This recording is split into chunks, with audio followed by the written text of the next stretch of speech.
उद्देश्य में राजकुमार को शिक्षा की व्याख्या कर रहे थे। सम्राट का कर्तव्य है राजपुत्र को सर्वप्रथम शिक्षा दे, आलाप की, वक्ता बनाए। विश्व में सबसे उच्च स्थान वक्ता का है। एक साथ पूरे देश का नाशक हो सकता है, एक देश का रक्षक हो सकता है। सैनिकों की भुजाओं को ताकत देने वाला वक्ता है सेनापति। और वक्ता है ना, सबके चेहरे खिला सकता है, सबके चेहरे मुरझा सकता है। जिस वक्ता पर विश्वास है वो वक्ता अपने वक्तव्य को ठीक ना दे पाए तो संपूर्ण देश दुखी हो जाता है। और तुम्हारा देश का वक्ता श्रेष्ठ है, पूरे विश्व में तुम्हारा देश का नाम चला जाता है। संस्कृति का संरक्षण वक्ता के हाथ में है। संस्कृति का संरक्षण वक्ता के हाथ में है। जिस धर्म में, दर्शन में, संप्रदाय में वक्ता श्रेष्ठ है उनकी नाम और ख्याति है। जिनके यहाँ वक्ता नहीं है उनका अस्तित्व समाप्त है। देखो, तरुण सागर ने एक नाम कमाया, विद्यानंद जी का अपना समय था, वक्तत्व कहलाता। इसके साथ साथ वक्ता तुम हो, वो वक्ता के लिए कुरल काव्यकर्ता कहते हैं।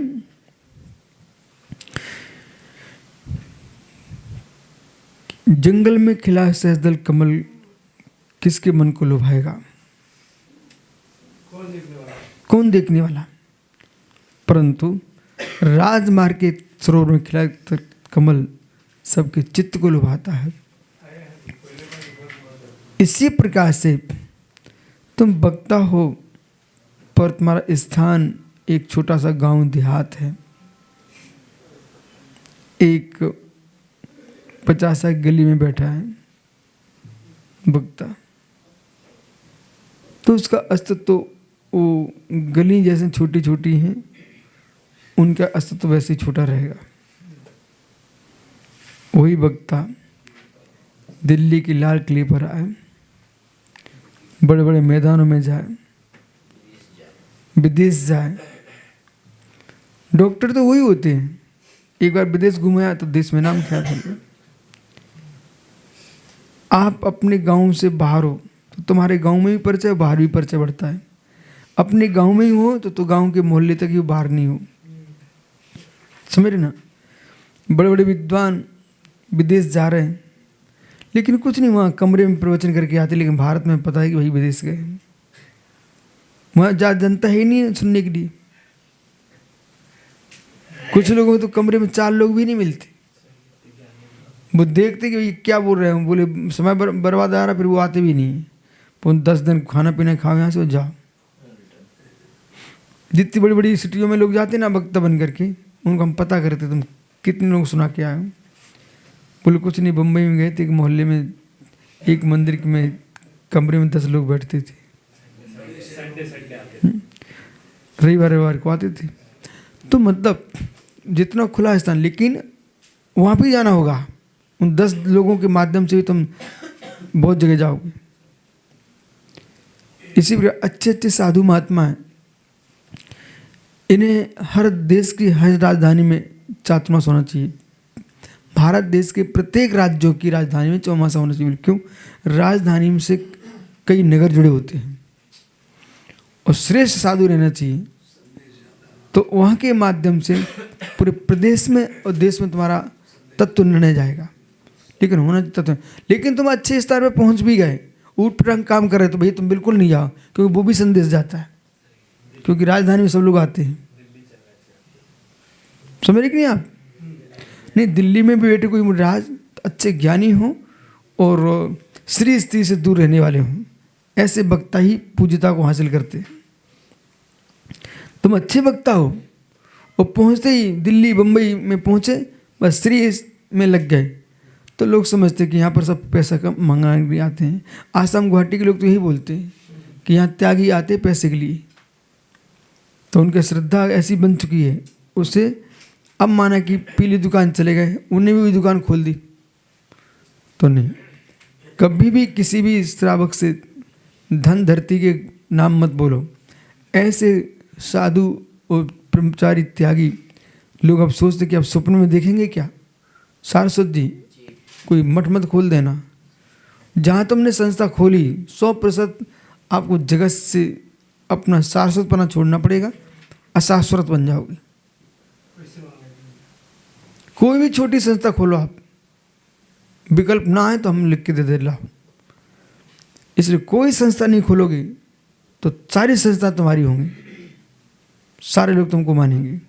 तुमने एक गांव में 4 बच्चे का ग्रुप बना लो तो तुम्हारे मस्तिष्क में वही 4 ग्रुप बच्चों का ग्रुप की उन्नति दिखेगी, बाकी समाज में कोई लेन देन नहीं है। कभी हम पोड़ बाल, सेत बाल, खंडेल बाल, परवार, ये बाल बाल की जो विकल्प है ना, यदि भी मस्तिष्क में आ गए तो उसी दिन छोटे हो जाओगे। अखंड समाज, अखंड देश को देखो,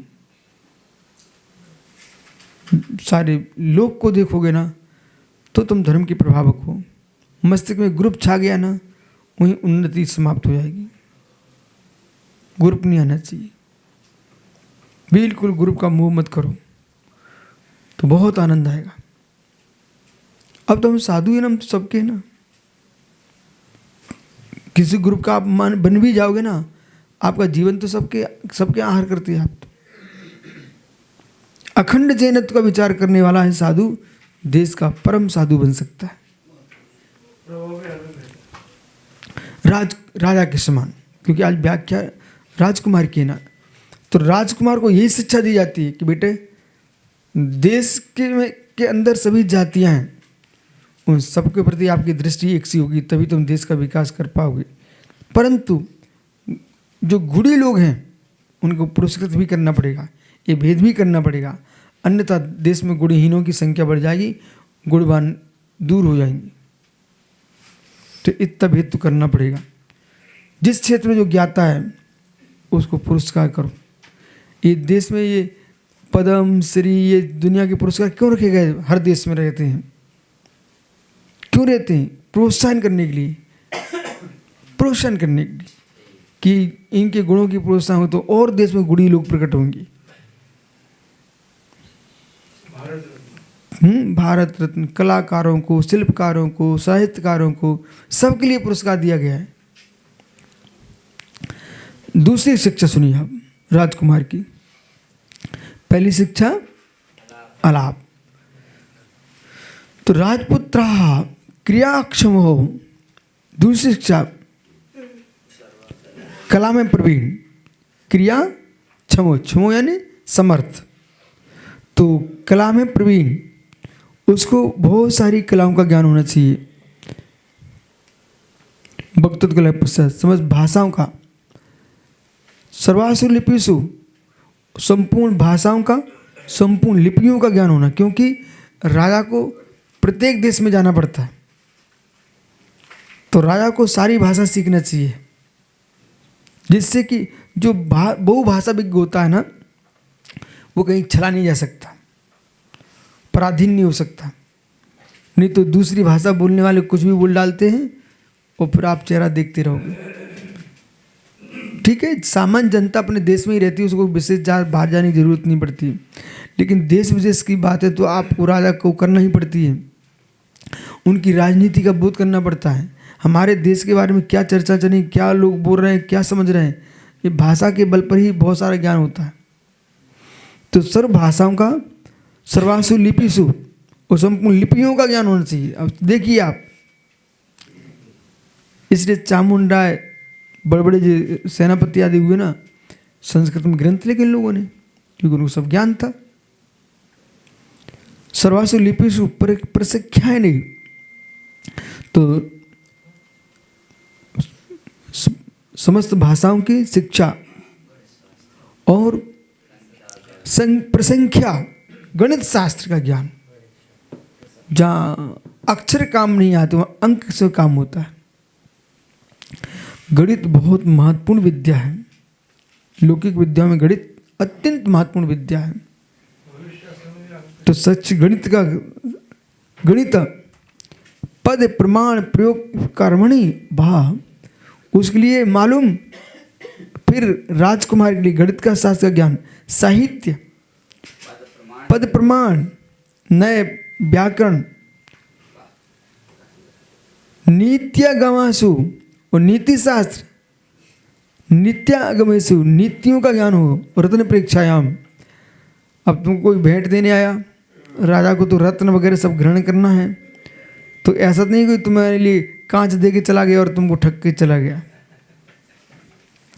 रत्न परीक्षा का भी ज्ञान होना चाहिए राजा को। इसमें पट महिषी शांतला ना बहुत विद्या जानती थी। अभी क्या ना, एक क्षेत्र में स्थित होने से बहुत सारी विद्या नहीं आ सकती। छात्र का दिमाग माता पिता का दायित्व विकसित करना चाहिए। जो माता पिता डरा कर रखते ना बच्चों को, अनुशासन में तो रखें पर विद्या के लिए खुला कर दें। वे बच्चे बहुत होशियार होते हैं। कितने सारे बालक बच्चे बच्चियाँ हैं, वे गर्मी की छुट्टियों में कंप्यूटर सीख रहे, कुछ सीख रहे, ऐसा सीखते रहते हैं, एक्स्ट्रा पढ़ाई करते रहते हैं। बोलो, कोई कपड़े सिलना सीख रहा है, कोई तो ये सब सिलाई सीख रहे हैं, ड्राइंग, ये सब कला हैं। तो बीच बीच में मंत्र, रत्न परीक्षा, ये सब सीखते रहना चाहिए। जिनको मोक्ष जाना है ना, कुछ भी नहीं सीखना चाहिए। क्यों नहीं सीखना चाहिए? तुम सब सीख साख कर आ गए ना, तो फिर मालूम सारस्वत क्या होगा। तुम यहाँ बिठा के हम तुम ये सिखा दे, ये सिखा दे। अरे यहाँ तो आत्म तत्व की व्याख्या करो, ये तो मोक्ष मार्ग की पढ़ाई कराओ आप। अब तुमको नहीं सिखाने के हम तुम्हें ये सिखा रहे वो सिखा रहे, फालतू काम मत करो आप। परीक्षा, रत्न परीक्षा, शंभो प्रहरणम, ये भी शिक्षा है, ये भी शिक्षा है। बोले क्यों? अब बेटा तुम राजकुमार हो, अनेक कन्या से तुम्हारी शादी हो गई और तुम लिप्त हो गए ना, तो शरीर नष्ट हो जाएगा, तुम क्या विद्या का प्रयोग करोगे? तो शंभोग की एक विद्या है, कितने दिन में किस प्रकार से आपको अब्रह्म के सेवन करना है। अब्रह्म के सेवन में ब्रह्मचर्य का पालन करो, जगत की संपूर्ण स्त्रियों से दूर रहो, समागम का काल होना चाहिए। जो प्रतिक्षण प्रतिदिन समागम में डूबा रहेगा, उसके जीवन का समागम समाप्त हो जाएगा। समझ रहे कि नहीं? क्योंकि वीर रक्षा सर्वरक्षा, शरीर की रक्षा करना, अंग संपत्ति को सुरक्षित रखना है, तो ब्रह्मचर्य का अधिक से अधिक पालन करना चाहिए राजा को भी। अंग लक्ष्मी को सुरक्षित करना है। अंग लक्ष्मी यानी शरीर, अंग लक्ष्मी है आपका, समझ रहे ना? और जो लोग प्रतिक्षण अब्रह्म सेवन करते हैं, उनकी संतानें क्षीण होती हैं और लंबे समय तक जीती नहीं है, ये ध्यान रखना। जिनकी जो पुष्ट शरीर वाले लोग हैं, उनकी संतानें सुंदर होती हैं, दीर्घजीवी होती हैं। ये भी संस्कार का प्रभाव होता है। आप तो शांतला में ये भी देख लेना, बिट्टदेव के भाई, बिट्टदेव के भाई बल्लभ, उनकी पत्नी अत्यंत कामुक थी, वो छोड़ती नहीं थी। बेचारा घर में रहना ही पसंद नहीं करता था, बाहर सोने चला जाया था, तब भी उसने शांति जीने नहीं दिया। वो अति कामुकता में ला करके अंत में वो बीमार हो गया। टीबी का रोग होता, टीबी का रोग, समझे कि नहीं? सोम सर्व धातु श्याम, सोम धातु के क्षय होने सारी धातुओं क्षय होता है। क्षय रोग यानी टीबी का रोग, ठीक है ना? खांसी जुकाम उनके अभी ठीक ही नहीं होते हैं। एक मौसम का होना अलग उससे, बुखार, अंत में मृत्यु, ठीक है? तो बेचारा चला ही गया। और उसके जो बेटे हुए थे ना, वो भी मर गए सब, वो भी नहीं बचा।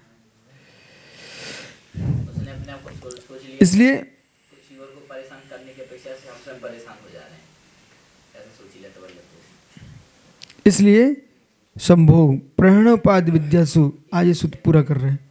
इसलिए न्याय व्याकरण शास्त्र काम शास्त्र शस्त्र विद्या हस्ती अश्वादी वाहन विद्या में अच्छी तरह प्रवीण होने चाहिए। देखो रथ चलाना भी सीखना चाहिए, कभी युद्ध में आवश्यकता सारथी बनने की पड़ जाए, घोड़े की हाथी की परीक्षा होना चाहिए। वे घोड़े पटक देते हैं, हाथी सूंड में फंसा कर पैर रख देगा। तो पशुओं को प्रीति देना सीखो। सुनो महात्मा जी क्या सिखा रहा हूँ, जिन पशुओं के साथ तुम रहते हो उनको प्रीति देना सीखो, और अलग से घास खिलाने के साथ साथ ऐसी वस्तु भी खिलाओ जिससे उसको प्रेम बढ़े। थोड़ा मीठा खिला दो पशु को भी, मीठे में बहुत ताकत होती है। और शिष्य सुन रहे कि नहीं, आपसे कह रहे भैया कि अभी नाम लेने का त्याग है ना, तो तुम 24 घंटे मात अपनी देखोगे ना, एक शिष्य नहीं टिक सकता तुम्हारे साथ। समझे कि नहीं? जो मुनि आचार अपने शिष्य तो बनाते हैं, पर मात अपनी यश, अपनी ख्याति, अपने ही काम में लगे रहते हैं, उनके संग नष्ट हो जाते हैं। अरे आपकी तो पूजा हो ही रही है, थोड़ी साधु को ही प्रवचन करा दो मौका देख करके। अब हमें ईश्वरधर देख रहे थे सुब्रत सागर, अभी पंढरपुर के पंचगणक में हम सारी क्रियाएं स्वेसागर से करा रहे थे। भी आचार्य थे ना, स्वेसागर नाम था ना। पंडित जी ने कोई सामग्री दी तो हमने ऐसे यूँ किया, हम लो महाराज जी करो। अब सामने वाले सब कुछ कराओगे तुम तो अपने आप खुश रहेगा, झगड़ा क्यों होगा? मालूम है ईश्वरधर क्या बोले, दूर से ही, हो ही नहीं सकता झगड़ा। ये क्यों होगा? झगड़ा वहाँ होता ना जहाँ एक साधु सब अपनी स्वयं करना चाहता तो दूसरे के भाव खराब होते। ठीक है ना? सबको किसी को डांट कर खुश रखो, किसी का नाम बोल दो, किसी का अच्छा नाम बोल दो, तो कुछ ऐसे लोग उल्टा नाम बोलते हैं, उन्हें खुशी होती है। अलग अलग प्रकार के देव होते हैं ना, उनको गाली दे के खुश होते हैं। तो हमने सारे मंत्र पढ़े हैं। एक ऐसा मंत्र था सुब्रत सागर जिससे हड्डी हड्डी हड्डी जुड़ती थी, तो उस पूरे मंत्र में गाली गाली थी। ठीक है ना? तो कुछ लोग ऐसे हैं, नाम तो चाहते हैं परंतु मात्र बहाने बनाते हैं, अच्छे अच्छे रहते हैं, काम करेंगे उपद्रव के लिए, नाम अच्छी जगह चाहिए। तो सब ऐसे व्यंतरा, किन्नर, किमपुरुष, महुरव, गंधर्व, यक्ष, राजा, भूत, पिशाचा, तो जो जिस प्रकार के होते हैं ना उनको उस प्रकार समझाया जाता है। ठीक है ना? तो ये विद्या आना चाहिए। ठीक है? अब संकित सागर क्या सोचते हैं, हम खड़े रहेंगे इतने में सब हमारे हो जाएंगे। नहीं हो सकता, कुछ ही कुछ होंगे, सब नहीं हो सकते। तो उसके लिए सार्थक अलग अलग प्रकार का चेहरा बनाना पड़ेगा। अब सार्थक सागर एक से ही मुंह बनाए बैठे रहें तो काम नहीं बन सकता, तो मुंह को, चेहरे को बदलना पड़ता है। बेकार नीतज्ञ। अरे भाई साहब क्या कर रहे हो? तो सार सागर अलग अलग चेहरे बनाने पड़ते, नहीं बनाने पड़ते। अब ये तो बैंक में थे ना आप? अच्छा नहीं, वकील साहब तो सार्थक सागर हैं, सार्थ सागर। चलो यार, अब अपनी कंपनी के से सब खड़े हो जाओ, अब तैयार हो जाओ। नमो रंता नमो सिद्धा नमो रेणु सब साड़ू।